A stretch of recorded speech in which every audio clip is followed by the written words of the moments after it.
Another day, another video mga ka-asenso. Ito, ika 10 days old ng ating mga piglets, magbibigay tayo ng one and only Super 4 B Complex gawa ng Battle Cup. Ito po ang itsura ng bote ng Super 4 B Complex na gawa ng Battle Cup. Magbibigay po tayo ng tig 1 ml bawat piglet.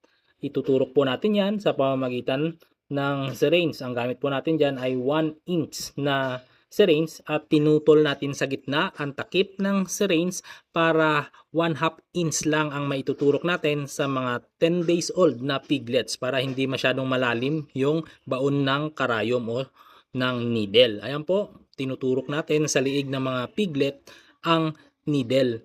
At kapag sobrang likot naman ng ating piglets, pwede natin iturok dyan sa pigi katulad nyan para mas safe po sa kanila. Kaya mapapansin po ninyo sa video na ito, yung mga piglets ay maliliksi po yan kahit nasa normal na video dahil po yan sa Super 4B Complex. Tumutulong po yan upang mapalakas ang enerhiya ng ating mga piglets, gana ng pagdede at maagang matuto sa pagkain ng feeds at iwas stress po yan. Kaya maaga silang matutong kumain dahil iwas stress dahil sa ating in-inject na Super 4B Complex. Anti-stress po yan sa ating mga piglets.